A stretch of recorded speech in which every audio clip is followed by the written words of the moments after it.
어느 중학교 선생님이 저를 찾아왔어요. 신부님, 우리 학교에 큰일이 났습니다. 뭐 이렇게 큰일이 났습니까? 그랬더니 남자 학부형들이 대책회의를 한대요. 무슨 대책회의를 하냐? 1등부터 10등까지는 여자아이들이 하고 11등부터 남자아이들이 한대요. 그래갖고 어떻게 하면 우리 아들을 10등 안으로 집어넣을 수 있을까? 그 대책회의를 한대요. 그래서 21세기는 정말로 여성의 시대다. 왜 여성의 시대가 왔느냐? 왜 남자애들이 시험을 못 보느냐? 조사를 해봤는데 이유는 딱 한 가지래. 컴퓨터 게임 때문에 그렇다고 그래요. 지금 중고등학교 아이들 모든 가정의 갈등의 원인은 컴퓨터 게임입니다. 그 다음에 또 남자의 특성 중에 하나는 개떼처럼 몰려다니는 걸 좋아한대, 남자애들. 그러니까 이 여자아이들하고 경쟁해서 이길 수가 없다는 거예요. 그러니까 지금 초등학교, 중고등학교 아이들에서는 지금 훨씬 더 많이, 이미 미국은 하버드 대학에 여학생이 더 많이 합격을 하고 있죠. 이렇게 살기 좋은 세상이 왔는데 우리나라 여자들은 사회에 참여하지 않습니다. 16대 국회의원 때 우리나라 여성 국회의원이 16명이었어요. 300명 중. 17대 39명이었어요. 10% 겨우 넘었습니다. 스웨덴은 47%, 덴마크는 28%. 그러니까 잘 사는 나라일수록 어때요? 여성의 사회 참여율이 높습니다. 근데 우리나라는 이렇게 살기 좋은 세상이 왔는데 우리나라 여성들은 사회에 관심이 없어요. 엎어지든 뒤집어지든 대운하가 되든 말든 그게 그렇게 중요하지 않습니다. 정말 중요한 건 뭐예요? 자식 교육. 여기에 미쳐 있어요. 또 하나, 텔레비전. 이 두 가지에 미쳐 있어요. 이게 정신이 없는 거예요. 이 자식 교육을 보면은 우리나라 여성들이 얼마나 자식 교육에 미쳐 있느냐 하면은 요즘 엄마들은 애를 하나밖에 안 놓잖아요. 하나밖에 안 놓으니까 임신을 딱 하는 순간 내가 하느님께서 나에게 정말로 생명을 주셨구나. 이 생명이 세상에 나와서 행복하게 살았으면 좋겠다. 이 자연을 마음껏 누리고 살았으면 좋겠다. 이런 생각 안 합니다. 임신하는 순간 내 뱃속에 서울대학 C가 들어왔다고 생각을 해요. 서울대학 C가. 이 C를 잘 꼽혀갖고 서울대학에 집어넣어야 된다고 생각을 해요. 그래서 이 C한테 글자를 가르치기 시작합니다. 도화지에 이렇게 써놓고 대한민국, 대통령, 뭐 판사, 좋은 건 다.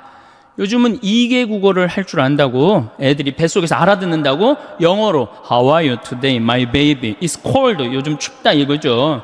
그리고 영어로 얘기를 한다는 거예요. 그러니까 얘는 뱃속에 있으면서부터 교육을 받습니다. 이걸 뭐라고 그러냐면 태교라고 그러죠. 참 불쌍한 아이들이죠. 엄마의 태를 열고 세상에 나왔어요. 세상이 얼마나 이뻐요. 구름도 예쁘고 지금 달이 너무너무 이쁘게 떴더라고요. 달도 이쁘고 별도 이쁘고 비도 이쁘고 눈도 이쁘고 그 이쁜 걸 아파트 베란다 창문을 통해서 보고 싶은데 이 잔인한 엄마들이 너는 세상을 볼 시간도 없고 자격도 없어. 그래서 아파트 베란다 창문, 큰 창문의 한쪽에는 가나다라마바 차타카트를 붙여놓고 또 반대 창문에는 A, B, C, D, E, F, G를 붙여놓는단 말이에요. 누워서 모빌이 돌아가는데 기역, 니은, 디귿, 리을이 돌아가요. 창문을 봐도 글자, 모빌이 돌아가는데도 글자. 겨다닐만 할 때 되면 우리 엄마들이 어떻게 하느냐? 텔레비전에는 텔레비전이라고 그 밑에다 써놓고 의자에는 의자라고 써놓고 냉장고에는 냉장고라고 써놔요. 어딜 가도 글자니까 요즘 애들이 몇 살에 한글을 띄냐면 5살이면 한글을 띱니다. 모르는 글자가 없어요. 우리 생태마을에 이 아빠 캠프를 옵니다. 아이들이 5살 어린이집 아이들이 보편지한 기도를 읽어요. 그게 기가 막히잖아요. 천재 아니야, 천재. 저한테 데리고 옵니다. 여러분들 40대 넘은 분들 중에 혹시 글 띄고 학교 들어가신 분들 계세요? 전 초등학교 1학년 내내 빵점 받았어요. 받아쓰기. 글이 뭔 줄 알고 들어가요. 어느 날 어머니가 여기 수건 달아주니까 이게 학교 가는 건가 보다 하고 갔죠. 근데 그런 엄마가 내 아이가 5살 때 한글을 띄었다. 흥분됩니까? 안 됩니까? 흥분되죠. 저한테 데리고 옵니다. 신부님, 우리 애가 천재인가 봐요. 왜요? 텔레비에 나오는 글자 모르는 글자가 없어요. 안수기도 축복기도 해달라는 거죠. 천재한테.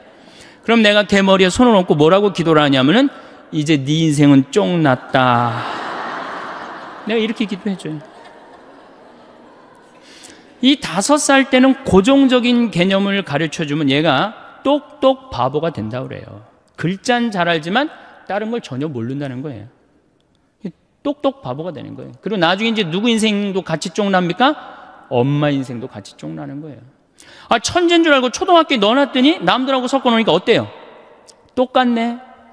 불안하고 초조하죠. 그러니까 학원에 보내기 시작해. 속셈 학원, 뭐 나눗셈 학원, 뭐 영어 학원, 뭐 요즘 서당도 있어요. 서당, 뭐 태권도 학원, 뭐 애가 무슨 실험 도구 대상도 아니고 얼마나 불쌍해요. 그래갖고 초등학교 끝나면 이제 중고등학교 때 전쟁을 합니다. 아이랑 학원에 가느냐 안 가느냐. 신부님은 애를 안 낳아서 모르지만 이게 너무는 이게 안 됩니다. 이게 그럴 문제로 끝나는 게 아니에요. 어쨌든 울며 불며 달래갖고 서울대학은커녕 무슨 저 지방에 무슨 제3대학에 이제 들어갔어요, 얘가. 그래갖고 얘가 졸업을 해갖고 취직을 했어요. 장가까지 보냈네? 그럼 부모 역할 다 한 거야, 안 한 거야? 다 했죠? 부모 역할 다 했으면 어떻게 해야 돼요?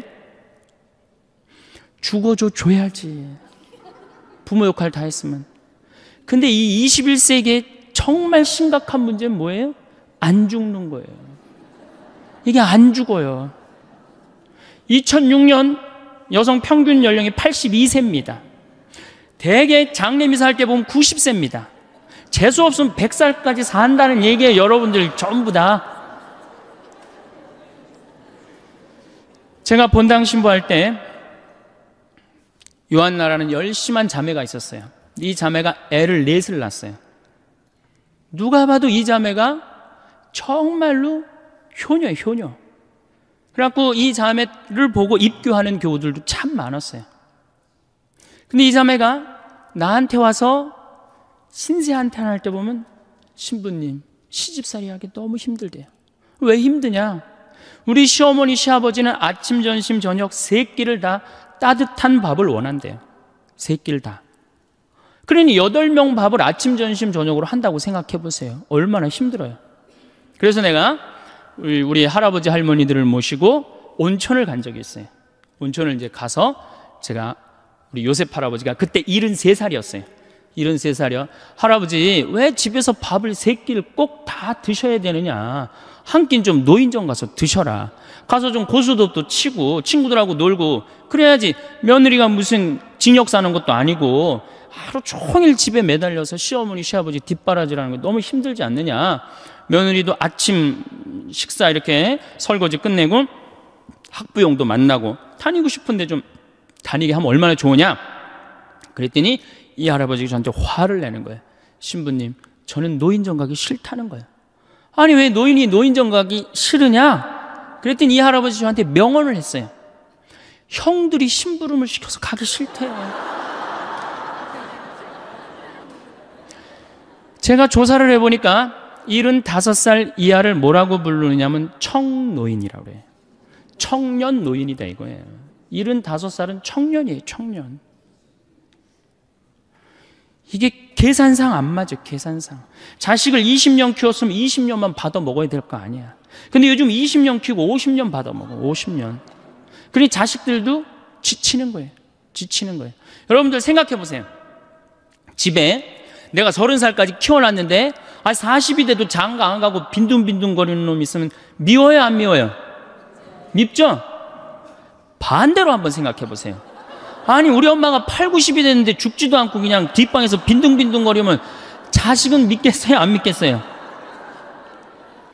이게 여러분들만 이게 안 죽는 게 문제가 아니라 우리 신부들도 안 죽는 게 문제입니다. 우리 신부들도 안 죽어요. 제가 신부 될 때 수원교회 은퇴사제가 딱 한 분이 계셨어요. 근데 지금 19분이에요.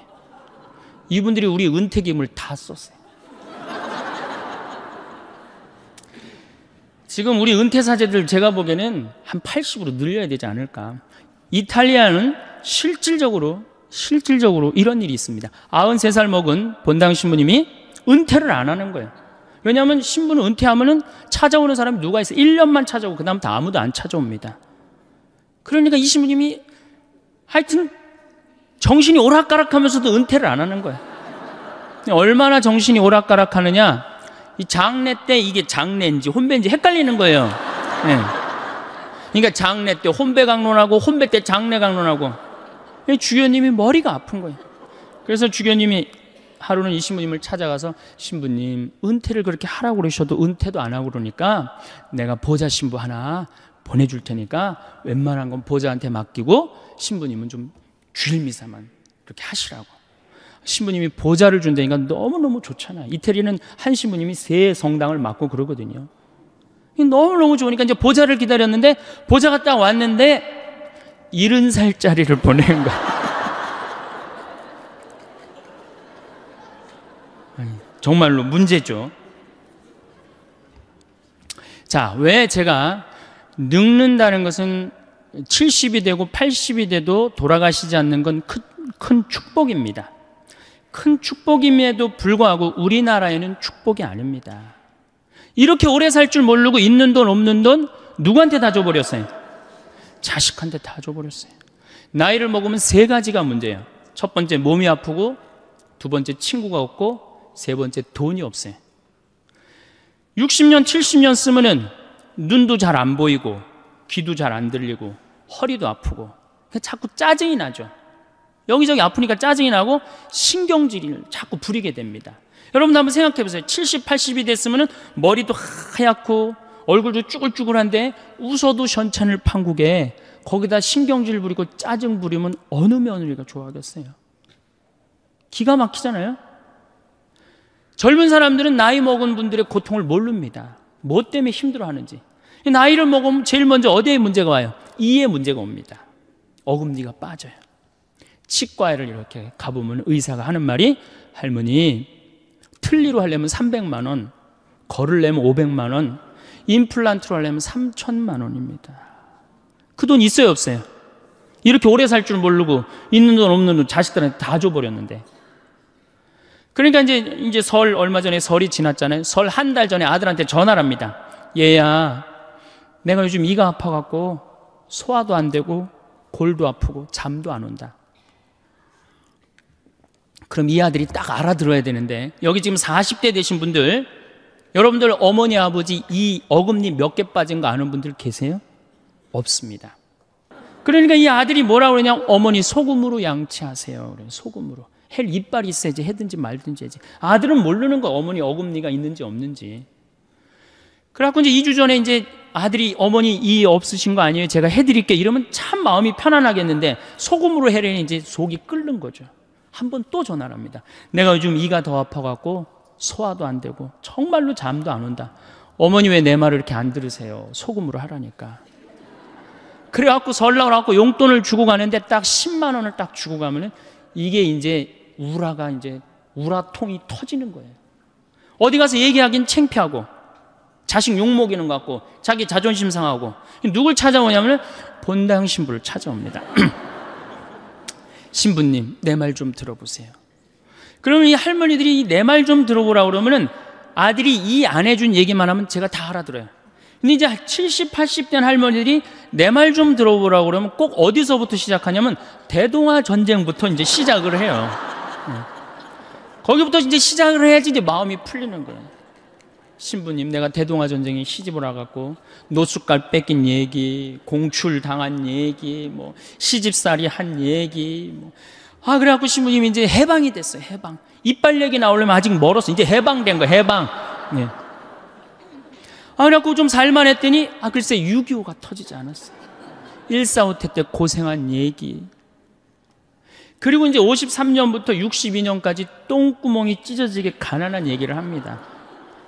할머니, 똥구멍이 찢어지게 가난한 게 뭐예요? 신부님, 말도 마십시오. 전쟁 끝나고 먹을 거 아무것도 없는데 9월에 이제 추수를 하면 먹을 게 2월에 떨어진다는 거예요. 보리는 5월에 피는데 이 식구는 한둘도 아니고 이게 다 먹고 살아야 되는데 먹을 게 어디 있어?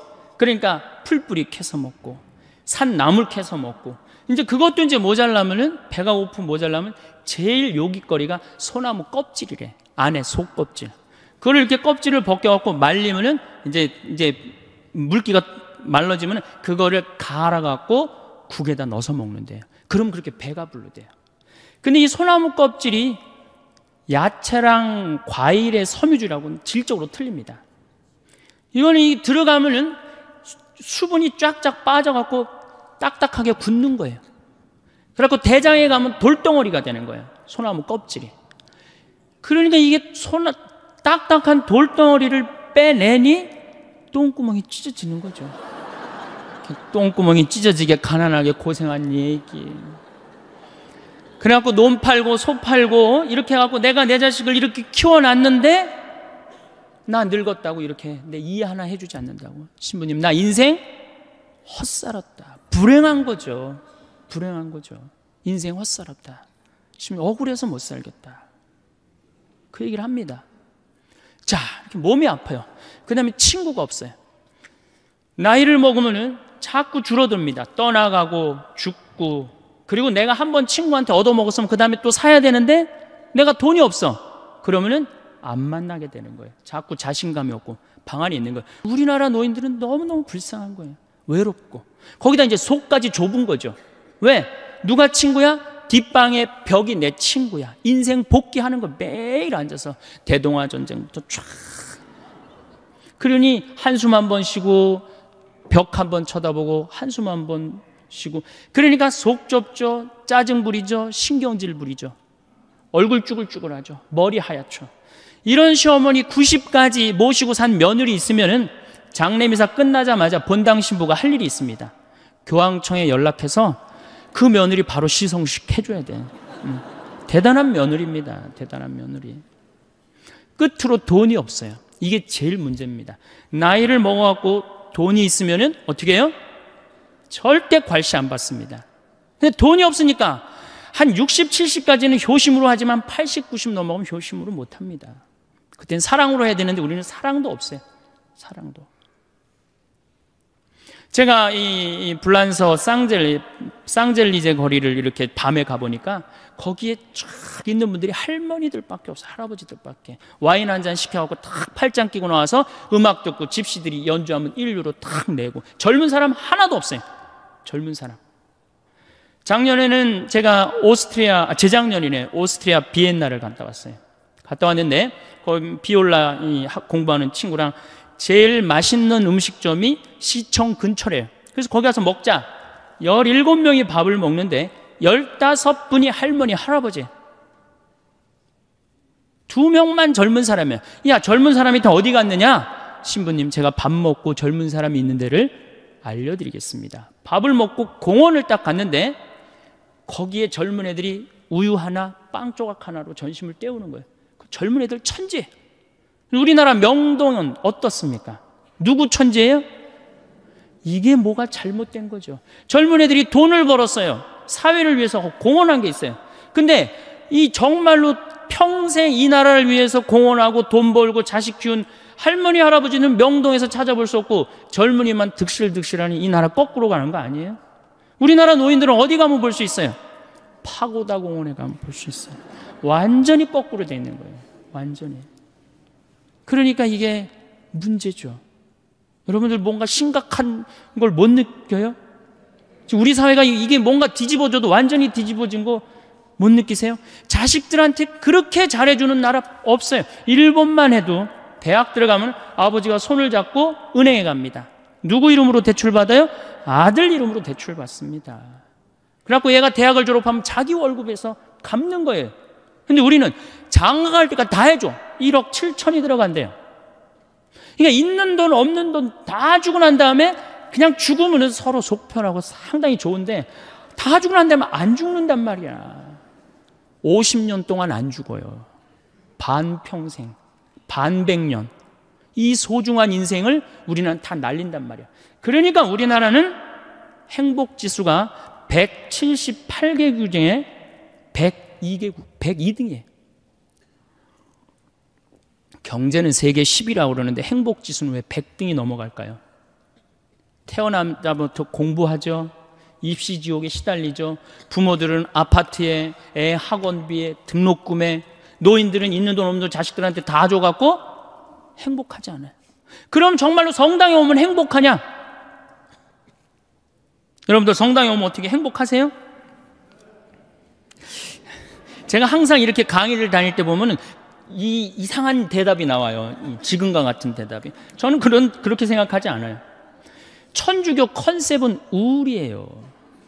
천주교 컨셉은 행복이 아니에요. 천주교 컨셉은 우울입니다. 개신교는 찬양, 기쁨, 감사, 영광, 알렐루야, 아멘이에요. 근데 우리 천주교는 참회의 절, 양심 성찰, 봄판공, 가을판공, 십자가의 길, 요즘 지내는 사순식이야.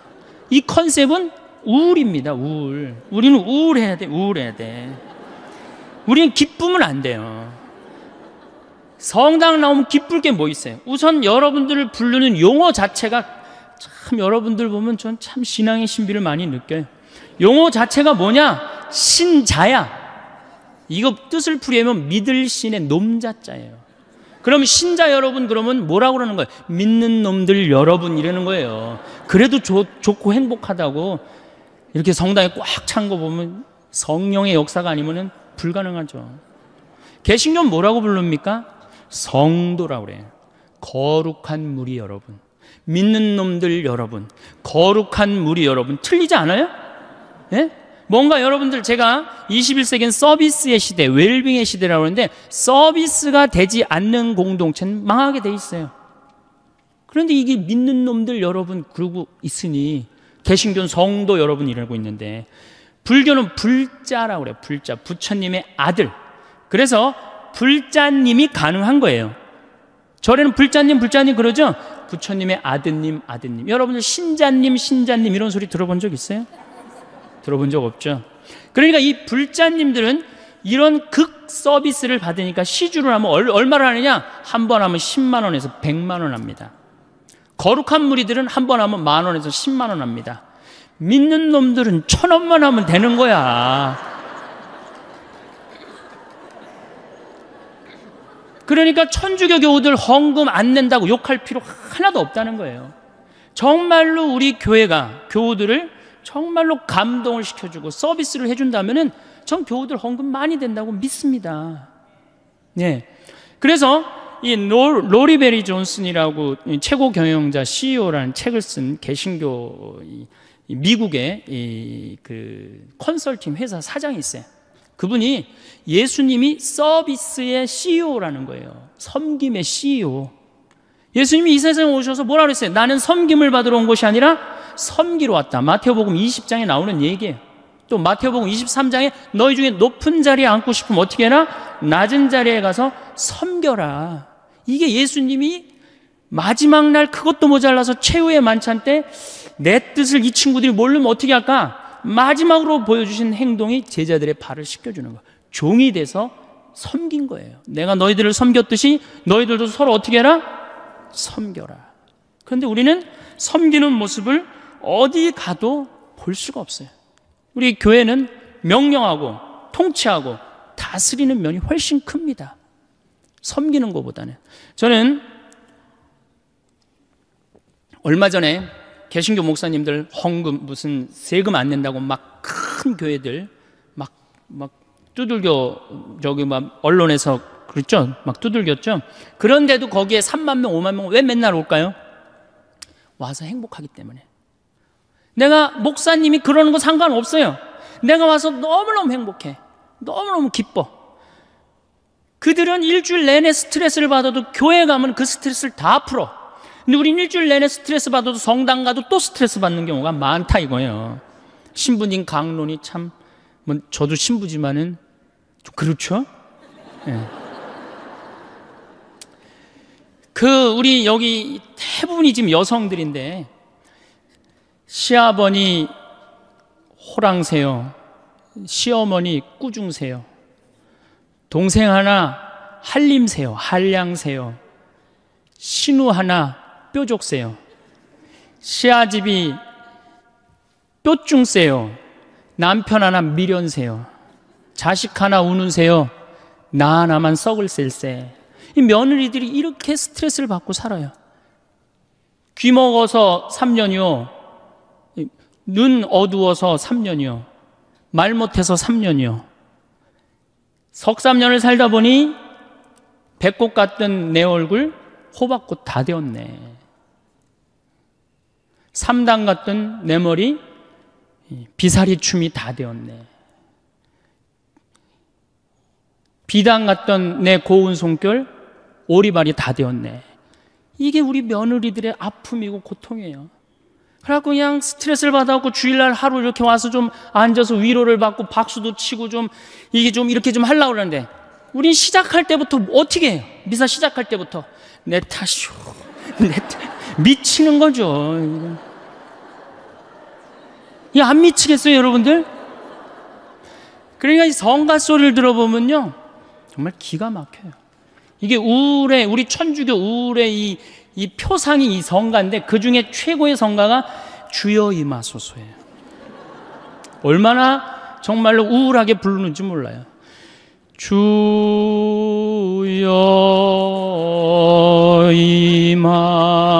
임하소서. 기쁠 게 뭐 있어요. 그냥. 개신교는 4분의 3박자로 부릅니다, 이 노래. 주여 임하소서 내 마음에 암흑에 헤매는 한 마리 양을, 이렇게 부르잖아요. 근데 우리는 이거를 청승을 떨면서 불러요. 태양과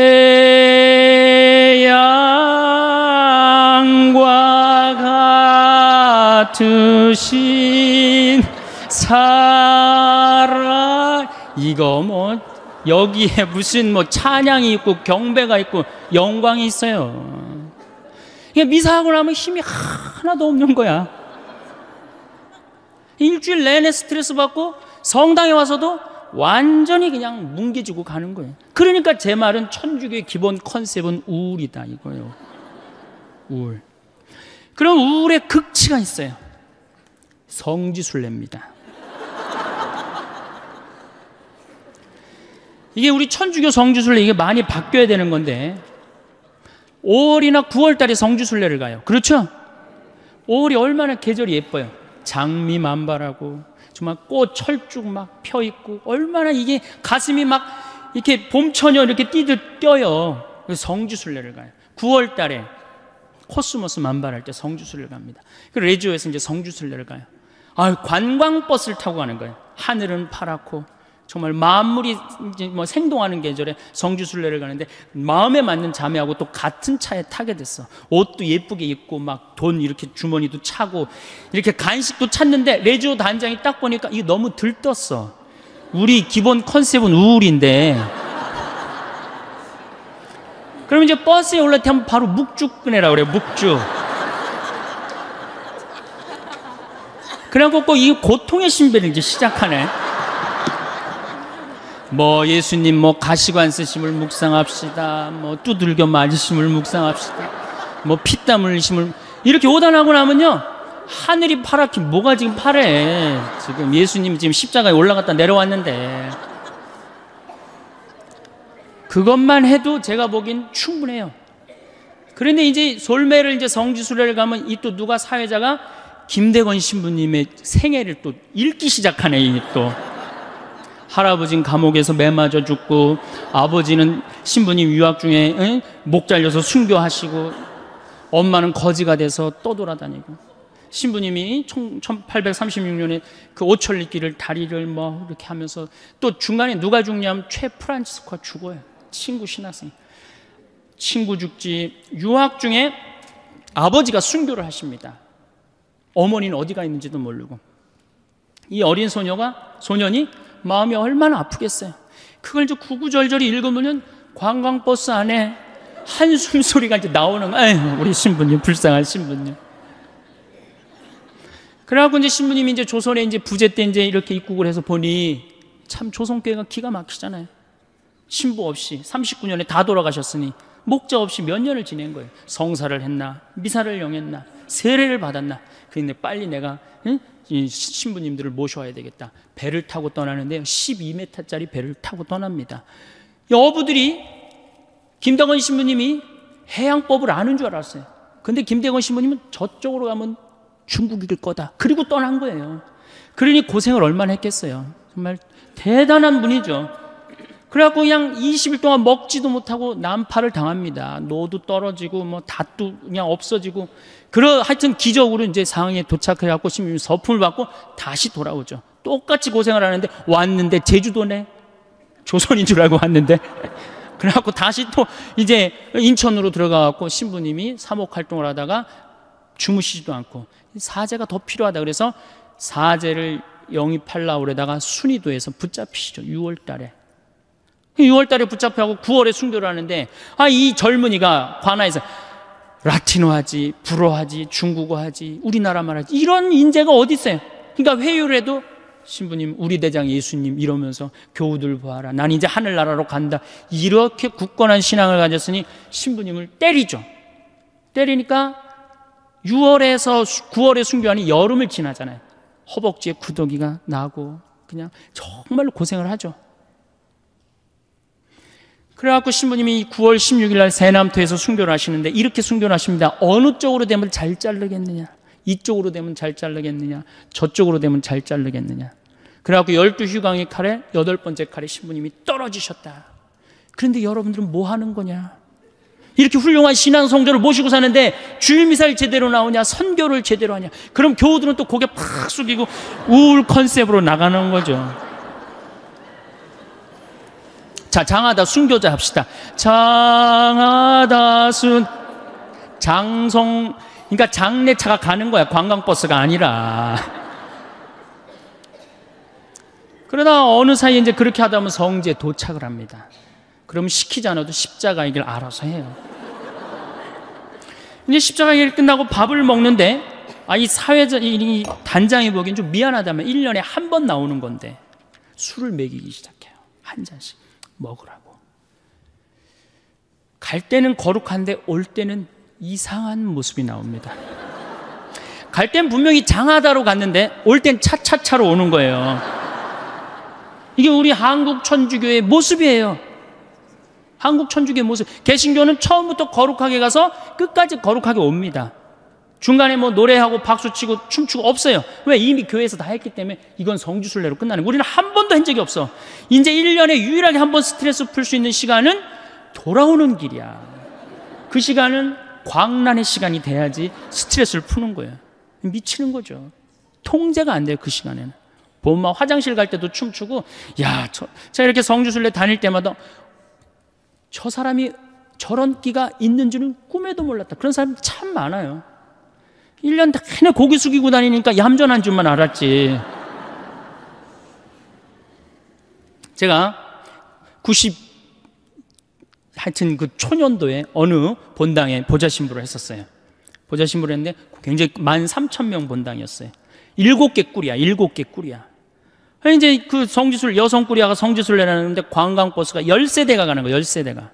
근데 이제 보좌신부랑 가고 싶은 거예요. 꼬시는 거예요. 신부님, 우리랑 성지순례 가요.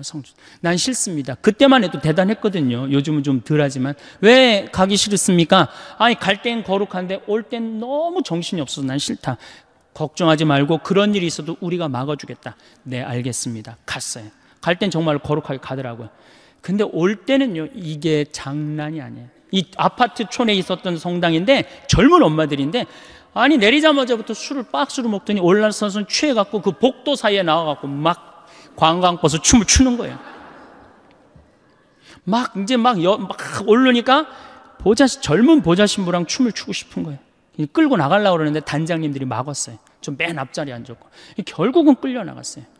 저는 춤출 줄 모릅니다. 신부님 걱정하지 마세요. 우리가 다 알아서 할 테니까. 어떻게 알아서 해요? 내 손을 붙잡더니 막 추는 거예요. 한 5분 정도 이제 자매님들하고 춤을 춰갖고 이제 들어오려고 그랬더니 어딜 들어가니 오늘은 안 된다. 내 이 양복 뒷덜미는 힘이 왜 이렇게 좋아? 그러니까 갈 때는 자매님들인데 올 때는 아줌마로 변합니다. 아줌마로. 그래갖고 좀 앞에서 막 춤을 추면 저 뒤에서 뭐라고 그러냐? 야, 니네만 신부님 데리고 놀지 말고 뒤로 좀 보내. 앞에서 뒤까지 그냥 통제가 안 돼요. 통제가. 근데 저는 충분히 이해를 해요. 더 심하게 놀아도 전 된다고 생각해요. 더 심하게. 어쨌든 경찰이 뭐 있다고 그래도 앉지도 않아요. 보라고 그러고 막 그런데 성당 도착 2km 전에 기적이 일어납니다. 누가 갑자기 마이크를 잡더니 하늘에 계신 우리 아버지 이러면요 자기 자리로 다 뛰어들어가 알아서. 난 하늘에 계신 우리 아버지가 그렇게 전능한지 그때 알아봐요.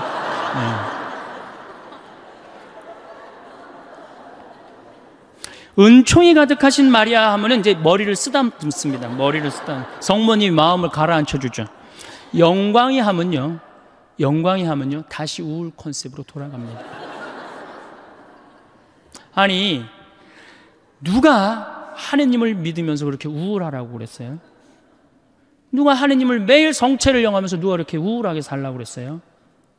여러분들, 예수님께서요 첫 강론, 당신이 구원 사업의 첫 강론이 뭐였느냐 하면은 구약성서는 해지 말아라, 이거 하면 안 된다, 저거 하면 안 된다, 이렇게 하면 안 된다, 맨 해지 말아야 했는데 예수님의 첫 강론은 뭐였냐면 해라야. 해라. 어떻게 해라? 행복해라. 첫 강론이 산상설교예요. 행복해라. 마음이 가난한 사람들 행복해라.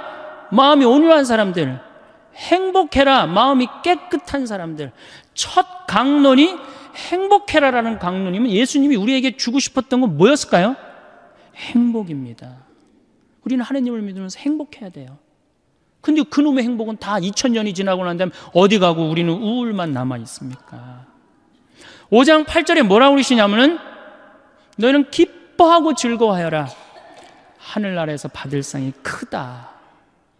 이 기가 막힌 예수님의 강론을 우리는 왜 까먹고 사는지 몰라요. 이걸 이어받은 사도 바오로가 데살로니가전서 5장 16절에 뭐라고 그래요? 항상 기뻐하시오, 항상 감사하시오, 항상 기도하시오 이랬잖아요. 근데 우리는 늘 우울해요. 그래서 이게 지금 3시간짜리 강의인데 제가 1시간으로 줄인 겁니다. 그럼 지금부터 신부님 어떻게 하면 행복하면 됩니까? 10가지를 제가 말씀을 드리겠습니다. 첫 번째, 운동해라. 이게 건강이 최고입니다. 여러분들 하느님 이렇게 믿는다고 열심히 기도한다고 건강해집니까? 천만에요. 운동해야 돼. 운동. 스트레칭을 하든 수영을 다니든 30분을 걷든.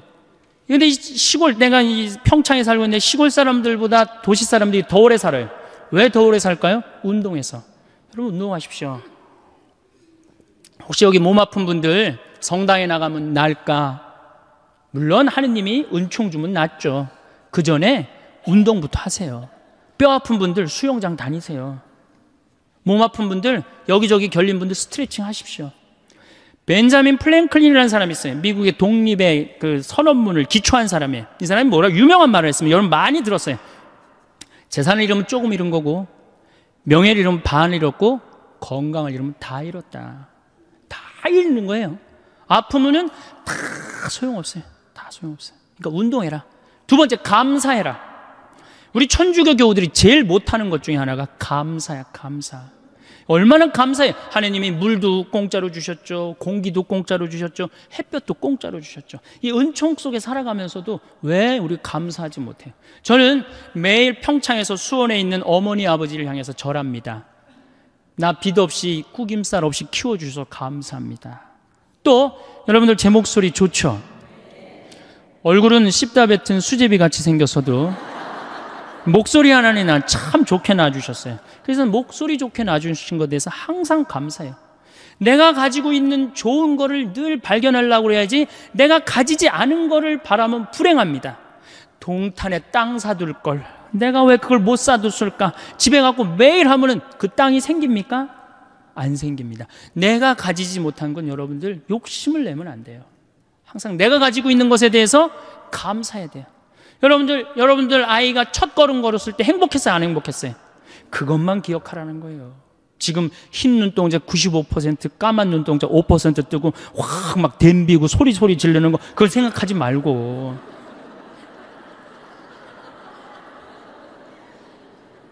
세 번째, 대화해라. 대화해라. 정말로 우리가 대화가 필요합니다. 이제 100년 동안 살 거예요. 여러분들 100년 동안 살 거기 때문에 이 대화가 꼭 필요합니다. 나하고 정신적으로 맞는 사람과의 대화, 이게 굉장히 중요해요. 물론 남편이면 가장 좋죠. 아내면 가장 좋죠. 남편과 아내가 안 된다면 성당에 영적으로 깊은 사람들이 분명히 있을 거예요. 그런 사람하고 친분을 가지세요. 밥 한 그릇 사줘가면서라도 투자하셔야 돼요. 여러분들 인생을 위해서 밥 한 그릇 사줘가면서 깊은 대화를 나눌 수 있는 그런 사람을 많이 가지고 있으면 있을수록 여러분들은 행복하게 살 수 있어요. 맨날 십자가의 길 20번 하루에 내가 해리라 그런다고 행복한 게 아니에요. 네 번째, 공부해라.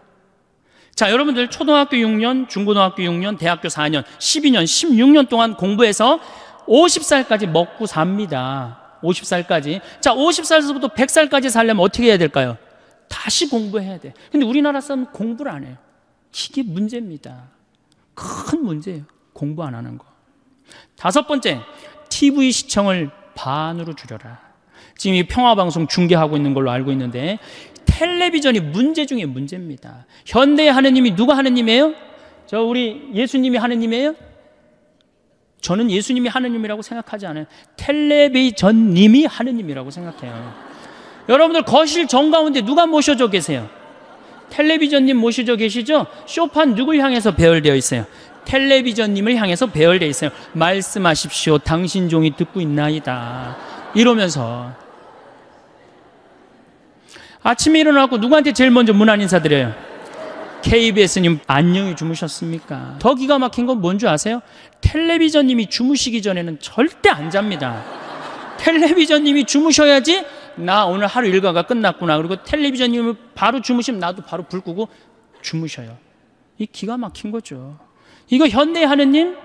하느님 아니에요. 여러분들이 하느님하고 영적인 세계에 빠져들으려고 그러면 텔레비전만 치시면 깊은 세계에 빠져들 수 있어요. 영적인 세계. 아니, 하늘만큼 땅만큼 하루만 안 봐도 하늘도 없고 땅도 없는 것 같아요. 아니, 하늘만큼 땅만큼 끝나고 무슨 재미로 사나 했더니 미우나 고우나를 해네. 저한테 많은 분들이 그럽니다. 신부님, 그렇게 강의를 많이 다니면서 언제 그렇게 책을 쓰십니까? 텔레비전만 안 보면 책 쓸 시간, 친구하고 대화할 시간, 공부할 시간 얼마든지 있어요. 근데 우리가 텔레비전에 하루에 3시간, 4시간 매달려 있어요. 그러니 우리의 영혼이 망가지는 거예요. 여러분들 정말로 행복하고 싶으시면 텔레비전을 치시고 그 시간에 공부하고 운동하고 감사하고 대화하시는 거예요. 여섯 번째, 행복하려고 그러면 신앙생활을 해라. 우리 신부님이 천주교 신부면서도 여섯 번째로 미루는 게 좀 섭섭할 수 있을 거예요. 그래도 어쨌든 여섯 번째, 신앙생활을 해라. 이게 우리 천주교가 제가 욕 많이 했지만 그래도 괜찮은 종교입니다. 우리 천주교가 내가 내 동창 신부 중에 죽산성지 있죠? 죽산성지 옛날에 본당 신부로 있었는데 할머니 한 분이 30년 동안 개신교 옆에 있는 개신교 다니다가 어느 날 개종을 했어요. 개종을 해갖고 성당을 또 열심히 다니는 거예요. 네 할머니가 다리가 딱 부러졌어요. 부러졌는데 택시를 타고 맨날 미사 참여로 오는 거예요. 신부가 그랬어요. 할머니 봉송체도 있고 그러니까 내가 갈 테니까 할머니 돈 들여서 나오지 말아라. 그랬더니 이 할머니 정말 또 명언을 하나 했어요. 신부님 괜찮아요. 내가 이 천주교 다니고 보니까 저 개신교 다닐 때보다 이 천주교 훨씬 싸게 먹히니까 괜찮다.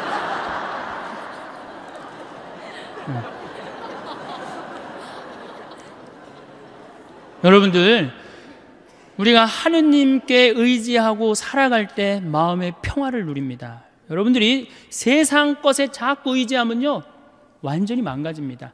여러분들 미국 서브프라임 일어났죠? 우리나라도 제가 보기에는 결코 안전한 지대가 아니에요. 여러분들 내 땅값 1억 2억 됐다고 마음이 붕붕붕붕 떠 있는데 붕붕붕붕 뜨면 떨어지게 돼 있어요.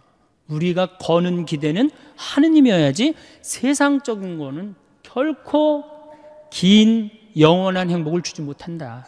그래서 여러분들 열심히 하느님 믿으세요. 하느님 찬양하고 하느님께 감사드리고. 일곱 번째, 행복하려면 웃어라. 우리 참 안 웃어요. 참 안 웃어요. 우리나라 사람들 참 안 웃어요. 제가 이렇게 도시에, 저는 뭐 이 시골에 살지만 이렇게 도시에 이렇게 나와서 가끔 엘리베이터를 탈 때가 있어요. 그럼 이렇게 여자들은 좀 웃으면 그렇지만 남자들은 이렇게 눈이 마주치면 반드시 제가 이렇게 웃어줍니다. 그럼 저쪽에서도 웃어주면 정말 좋겠는데 저쪽에서는 눈빛이 내가 저놈을 어디서 봤더라. 그러니까 내가 이게 빵긋 웃어준 내가 더 이상한 거예요. 빵긋 웃어준 내가 더 이상한 거예요. 그러니까 여러분들 사진 찍으라고 그러면은 웃는 사람 몇 명 있어요? 절대 안 웃죠. 안 웃어 버릇했으니까. 이게 마취를 하고 수술한 사람이랑 간지러움을 태우고 수술한 사람이랑 깨어날 때 누가 덜 아프다 그래요? 간지러움을 태우고 수술한 사람이 훨씬 덜 아프다. 웃는 건 우리 삶의 큰 활력입니다. 민주주의하고 공산주의하고 결정적으로 갈린 이유가 뭐예요? 민주주의가 승리하고 공산주의가 망한 결정적인 이유는 뭐예요? 저는 민주주의는 웃어서 일어난 거고 공산주의는 안 웃어서 망했다고 저는 생각해요. 여러분들 북한 공산주의를 이렇게 비춰줄 때 웃는 거 본 적 있으세요? 거의 없어요. 개그 프로그램이 없어요. 웃을 때 경쟁력이 생기는 거예요. 여러분들 주위에 참 잘 웃는 사람, 그 사람 경쟁력이 있어요. 생전 안 웃는 사람 경쟁력 있을 것 같아요? 절대 없습니다.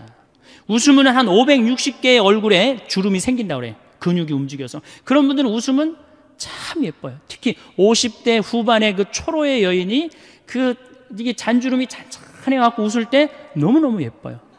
그런데 만약에 평생 웃지 않아갖고 얼굴에 한 17개밖에 근육이 굵은 그 주름이 없어. 그분은 웃어도 무서워요. 여러분들 많이 웃으십시오. 웃는 거야말로 우리가 행복으로 갈 수 있는 지름길이에요. 그러니까 웃을 일을 많이 만들으세요. 유머도 좀 할 줄 알고, 웃긴 얘기도 좀 어서 좀 배워갖고 좀 남편한테도 한번 해주고. 8번째, 전화해라. 현대는 굉장히 외로운 병에 시달립니다. 근데 외로운 병에 시달리는 건 내가 먼저 시도하지 않기 때문이에요. 여기 혹시 어제 제가 앙성성당이라는 데서 하루 피정을 하고 왔는데 전부 다 할머니들이에요. 할머니들, 할아버지들이 있어갖고 제가 그랬어요. 자식들 다 도시에서 나가서 살지 않느냐고. 근데 도시에서 나가서 사는 자식이 전화 안 하면 섭섭합니까? 그랬더니 섭섭하대요. 섭섭할 시간 있으면 먼저 전화해라. 여러분들 자식들이 전화 안 한다고 섭섭할 시간 있으면 먼저 하시면 되잖아요. 나는 수원교구 신부인데 평창에 들어가서 살고 있어요. 그런데 나한테 전화 안 한다고 내가 괴롭다 뭐 이럴 시간 있으면 먼저 전화하면 돼. 내 동창 중에 우리 수원교구 복음화 국장을 하고 있는 신부인데 로마에 유학을 갔어요. 6년 동안 한 달에 3번씩 꼬박꼬박 나한테 전화해요. 생태마을 농사는 잘 되냐, 교육은 잘 들어오느냐, 넌 잘 있느냐. 한 달에 꼬박꼬박 써요. 난 6년에 딱 한 번 전화했어요. 레오나르도 다빈치 공항에 내가 8월 30일 날 가니까 나와라. 딱 한 번. 그런데 그 신부를 싫어하는 신부가 없어요. 다 누구한테나 전화를 하니까. 그놈이 6년 동안 로마에서 나한테 전화해 주는데 얼마나 좋아요. 흠이 있다면 꼭 수신자 부담으로 하는 게 이 흠이기는 하지만.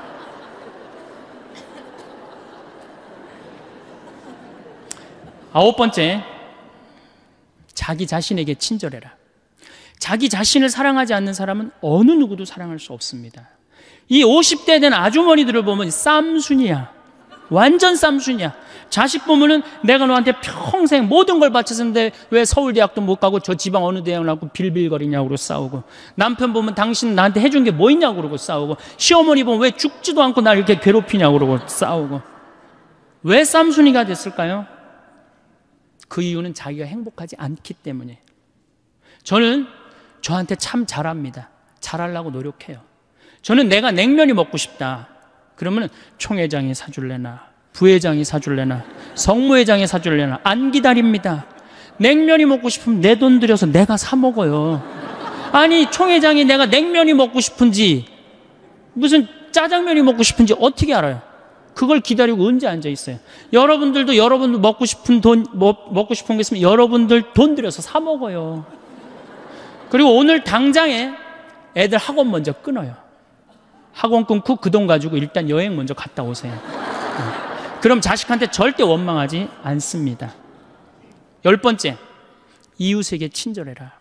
9번째까지 하면은 매력 없는 사람이에요. 근데 우리 천주교 하느님 믿는다 그러면서 얼마나 우리가 정말로 강팍하게 사는지 몰라요. 정말 이 사람들이 매일 십자가 얘기라고 매일 참회 예절하는 사람인가 의심이 갈 정도로 강팍하게 삽니다. 여러분들 1,000원 가지고 괴로워하고 갈등하고 아파해 본 적 있어요, 없어요? 있습니다. 지하철을 tas어요. 갑자기 문이 열리더니 어두운 밤에 캄캄한 이러면서 아니 이 맹인이 이렇게 장님이 이렇게 지나가고 있어요. 그럼 그때부터 괴로워하기 시작하는 거예요. 1,000원을 줘야 되나 말아야 되나. 이게 앞에 지나가면 이게 얼굴이 빨개졌다 하얘졌다 합니다. 이걸 꺼내 아무도 안 주는데 이게 용기가 안 난다. 뒷꼭지 보고 무슨 생각을 하냐면 그래도 1,000원을 줄 걸. 이런 나를 하느님이 보고 무슨 생각을 할 것 같아요? 저걸 천당에 데리고 와야 되나 말아야 되나. 하느님도 똑같이 내가 이웃한테 베푸는 만큼 하느님도 베풀어요. 근데 이놈은 1,000원을 가지고 그렇게 갈등하고 괴로워하고 힘들어하니 그게 무슨 십자가의 길을 했는데 무슨 소용이 있어요? 사실 제가 신학교 2학년 때 명동에, 저는 수원신학교 졸업했기 때문에 명동에 오면서 갈등을 한 적이 있어요. 아니 전철에 앉아 있는데 지나가는 거예요. 1,000원을 줘야 되나 말아야 되냐. 굉장히 결국 못 줬어요. 신학교에 가만히 앉아 있는데 기가 막히더라고. 하느님 위해서 모든 걸 내놨다는데 이놈은 1,000원 가지고 이렇게 괴로워하고 번뇌하고 아파하는 내 자신이 너무 한심하더라고요. 그 다음부터 저하고 약속을 했어요. 만나면 무조건 5,000원, 10,000원을 주리라. 1년에 몇 번 만나요? 그 후로 5,000원, 10,000원을 주고 나니까 그렇게 평화로워요. 5,000원, 10,000원을 주고 나니까 그 다음에는 10,000원, 20,000원도 너무너무 쉬워요. 100,000원도 쉬워요. 여러분들 어때요? 내가 시장에 나갔어. 시장에 나갔는데 저기서 이 다리 잘린 분이 고무 타이어하고 끌고 와. 야, 하늘나라의 공덕살 기회가 왔다 하고 내줘야 되는데 무슨 생각해? 제발 내 쪽으로만 오지 말아다오.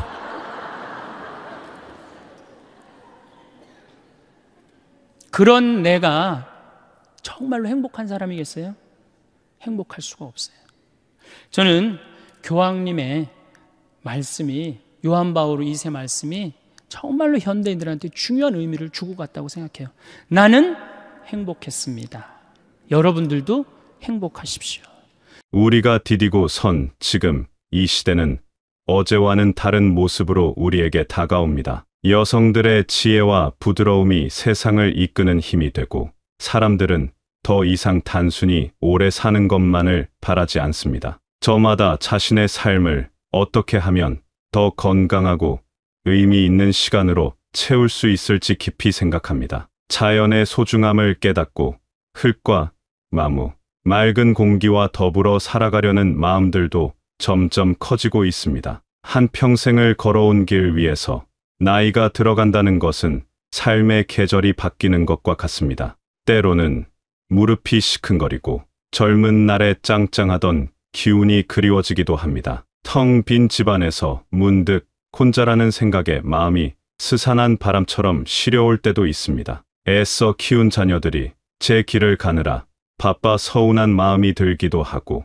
남은 시간들을 어떻게 보내야 할지 막막하게 느껴지는 순간도 찾아옵니다. 하지만 행복은 먼 곳에 있지 않고 대단한 모습을 하고 있지도 않습니다. 우리 삶의 아주 가까운 곳에 마치 숨은 그림처럼 보물같이 자리하고 있습니다. 가장 먼저 우리 몸의 소리에 귀를 기울이는 것에서부터 시작할 수 있습니다. 흙냄새 나는 길을 따라 천천히 걸어보는 것입니다. 한 걸음 한 걸음 내디딜 때마다 땅의 단단함이 발바닥으로 전해져 오고 맑은 공기가 폐부 깊숙이 스며들 때 우리의 몸과 마음은 함께 깨어납니다. 건강한 몸의 움직임 속에서 정신 또한 맑고 단단해집니다. 일상의 모든 순간에서 감사함을 발견하는 것은 삶을 바라보는 눈을 바꾸는 일입니다. 아침을 깨우는 커피 한 잔의 향기, 창밖으로 들려오는 이름 모를 새의 노랫소리, 누군가와 함께 나누는 정성스러운 밥상에 고마움을 느낄 때 무심코 지나쳤던 모든 것들이 소중한 선물이 됩니다. 감사하는 마음은 우리의 삶을 더욱 깊고 풍요롭게 만들어줍니다. 마음이 통하는 법과 나누는 진솔한 대화만큼 삶을 따뜻하게 하는 것도 드뭅니다. 살아온 이야기, 마음속에 담아둔 기쁨과 슬픔을 나눌 때 우리는 서로의 삶을 어루만져주고 깊은 위로를 받습니다. 그 속에서 우리는 혼자가 아님을 깨닫고 삶의 지혜를 배우며 다시 살아갈 힘을 얻습니다. 배움이란 나이와 상관없는 우리 영혼의 활동입니다. 새로운 노래의 가락을 흥얼거려 보거나 작은 화분에 정성껏 식물을 키워보는 것도 훌륭한 배움입니다. 배움은 삶에 대한 호기심을 지켜주고 우리의 정신을 늘 푸른 나무처럼 젊고 생생하게 만들어주는 원동력이 됩니다. 때로는 텔레비전의 소란스러움에서 한 걸음 물러나 보는 것도 좋습니다. 그 고요한 시간에 그리운 이에게 다정한 목소리로 안부 전화를 걸어보는 것은 어떨까요? 먼저 내미는 따뜻한 손길과 마음의 연결이 외로움을 녹이고 사람 사이의 관계를 햇살처럼 따뜻하게 만듭니다. 세상에서 가장 아름다운 음악은 바로 웃음소리입니다. 닫혔던 마음의 창을 활짝 열어젖히는 환한 웃음은 우리 삶의 생기를 불어넣고 주변까지 밝은 에너지로 가득 채웁니다. 소리내어 웃는 순간 어깨를 누르던 근심은 잠시 잊히고 마음에는 즐거움이 샘솟습니다. 무엇보다 자기 자신에게 가장 다정한 친구가 되어 주어야 합니다. 지금껏 애쓰며 살아온 스스로를 따뜻하게 안아주고 가끔은 실수하고 부족한 모습까지도 너그럽게 받아주는 것입니다. 자신을 진정으로 아끼고 사랑할 때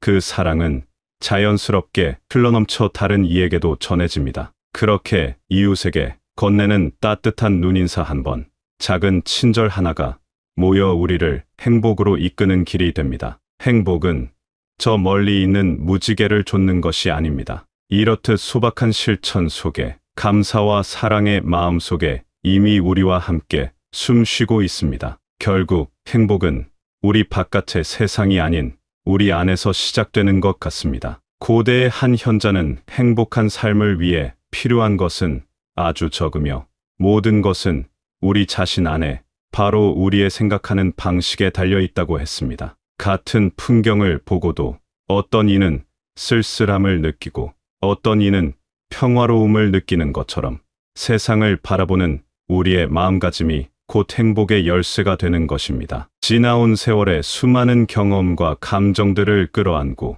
온전히 자기 자신의 주인이 되는 법을 아는 것이야말로 세상에서 가장 위대한 일이라는 어느 지혜로운 이의 말도 떠오릅니다. 이는 다른 누구의 시선도 아닌 있는 그대로의 나 자신으로 존재하는 법을 배우는 것입니다. 스스로와 화해하고 지금의 나를 따뜻하게 인정하는 것이야말로 평온으로 가는 길입니다. 그래서 진정한 행복은 미래에 대한 불안한 기대 없이 현재를 즐기는 데 있다는 가르침이 더욱 깊이 와닿습니다. 어제에 대한 아쉬움이나 아직 오지 않은 내일에 대한 걱정보다는 지금 바로 내 앞에 놓인 차 한 잔의 온기와 창밖으로 스며드는 햇살을 온전히 느끼는 것이 중요합니다. 이 순간에 집중할 때 우리의 삶은 비로소 온전한 의미로 채워집니다. 행복은 우리가 도달해야 할 목적지가 아니라 지금 이 순간을 살아가는 방식 그 자체이기 때문입니다. 그렇게 하루하루를 살아가는 것은 마치 마음속에 작은 정원을 가꾸는 일과 같습니다. 커다란 나무를 한 번에 옮겨 심는 것이 아니라 매일 조용히 잡초를 뽑아내고 작은 씨앗에 물을 주는 정성스러운 과정입니다. 마음속의 잡초란 어쩌면 지나간 일에 대한 후회나 아직 오지 않은 일에 대한 걱정일지도 모릅니다. 그것들을 가만히 들여다보고 뽑아낼 때 우리 마음에는 새로운 씨앗이 자랄 공간이 생겨납니다. 그렇게 마련된 공간에 우리는 감사와 친절의 씨앗을 심습니다. 이웃과 나누는 따뜻한 말 한마디, 창가에 기댄 화초에 주는 한 모금의 물, 고요히 눈을 감고 듣는 음악 한 소절이 모두 이 정원을 가꾸는 소중한 일과가 됩니다. 이러한 작은 행위들이 모여 우리의 내면을 풍요롭게 하고 그 풍요로움은 은은한 향기처럼 자연스럽게 주변으로 퍼져나갑니다. 우리가 남기는 삶의 흔적이란 거창한 기념비가 아니라 바로 이 마음의 정원과도 같은 것입니다. 우리가 정성껏 가꾼 정원의 아름다움은 우리가 나누었던 따뜻한 눈빛과 다정한 목소리로 다른 이들의 기억 속에 남게 될 것입니다. 삶이란 결국 얼마나 많이 가졌는지가 아니라 주어진 시간 속에서 어떻게 사랑하고 감사하며 살아왔는지에 대한 이야기이기 때문입니다. 그리고 그 이야기의 마지막 장까지 생생한 활기로 채우는 것은 우리 마음의 자세에 달려 있습니다. 어느 시인이 노래했듯 젊음이란 인생의 어느 한 시기가 아니라 마음의 상태를 말하는 것입니다. 붉은 입술과 유연한 무릎이 아니라 풍부한 상상력과 강인한 의지, 샘솟는 열정을 의미하는 것입니다. 세월은 피부에 주름을 더하지만 열정을 잃는 순간 뒤로소 영혼의 주름이 생긴다는 그의 말은 우리에게 깊은 울림을 줍니다. 나이를 먹는다고 해서 늙는 것이 아니라 꿈과 이상을 버릴 때 비로소 늙어가는 것입니다. 날마다 솟아나는 새로운 아침처럼 세상에 대한 호기심과 경이로움을 잃지 않는 마음이 바로 청춘의 샘물입니다. 우리의 삶은 마지막 순간까지 이 청춘의 샘물을 마시며 살아갈 수 있습니다. 모험에 대한 설렘과 삶에 대한 기쁨을 간직하는 한 우리의 영혼은 언제나 푸른 봄날을 맞이할 것입니다. 이러한 삶의 지혜를 온몸으로 보여준 한 사람이 있습니다. 모지스 할머니라는 이름으로 더 잘 알려진 화가 애나 메리 로버트슨 모지스입니다. 그녀는 평생을 평범한 농부의 아내로 10명의 자녀를 둔 어머니로 살았습니다. 그녀가 좋아했던 것은 바느질로 예쁜 술을 놓아 그림을 만드는 일이었습니다. 이른이 훌쩍 넘은 어느 날 지독한 관절염으로 더 이상 바늘을 잡기 어렵게 되었습니다. 많은 이들이라면 이제 모든 것을 내려놓고 쉬어야 할 나이라고 생각했을 것입니다. 하지만 그녀는 슬픔에 잠기는 대신 붓을 들었습니다. 바늘을 잡을 수 없다면 그림을 그려서라도 세상의 아름다움을 계속 표현하고 싶었기 때문입니다. 그녀는 전문적인 미술 교육을 받은 적이 없었습니다. 그저 자신이 평생 살아오며 보았던 소박하고 아름다운 시골의 풍경, 즐거웠던 숙제의 기억, 반짝이는 눈과 순수한 사람들의 모습을 화폭에 담았습니다. 그녀의 그림에는 어려운 기교 대신 따뜻함과 순수함, 그리고 삶에 대한 깊은 사랑이 가득했습니다. 모지스 할머니는 78세에 첫 개인전을 열었고 100세가 넘도록 붓을 놓지 않으며 전 세계인의 사랑을 받는 화가가 되었습니다. 그녀는 이렇게 말했습니다. 이 인생은 우리 스스로 만드는 것입니다. 언제나 그랬고 앞으로도 그럴 것입니다. 그녀에게 삶이란 끝마쳐야 할 숙제가 아니라 마지막 순간까지 새로운 그림을 그려나갈 수 있는 희망의 캔버스였습니다. 모지스 할머니의 삶은 우리에게 조용히 속삭입니다. 삶의 어느 시점에서든 우리는 새로운 시작을 할 수 있습니다. 가장 중요한 것은 무언가를 해낼 수 있는 능력이 아니라 지금 이 순간을 사랑하고 무언가를 시작하려는 용기 그 자체입니다. 우리의 삶이라는 캔버스도 아직 여백이 많이 남아 있습니다. 그곳에 어떤 그림을 그려 넣을지는 오롯이 우리의 마음에 달려 있습니다. 지나온 길을 돌아보면 맑고 화창한 날만 있지는 않았을 것입니다. 때로는 세찬 비바람이 몰아치고 어둡고 외로운 길을 홀로 걸어온 날들도 분명 있었을 겁니다. 그 모든 풍파를 온몸으로 겪어내고 지금 이 자리에 서 있는 것만으로도 당신의 삶은 이미 그 자체로 위대하고 숭고합니다. 이제는 더 잘하려고, 더 무언가를 이루려고 애쓰지 않아도 괜찮습니다. 저물어가는 해가 온 세상을 가장 따뜻하고 부드러운 금빛으로 물들이듯 긴 세월을 인내하며 살아온 당신의 삶은 그 자체로 깊고 온화한 빛을 발하고 있습니다. 당신의 주름진 손과 희끗한 머리카락은 그 어떤 보석보다 찬란한 존경스러운 삶의 훈장입니다. 그저 평온한 마음으로 지금껏 잘 살아온 스스로를 따뜻하게 다독여주면 좋겠습니다. 당신은 이미 충분히 아름다운 사람입니다.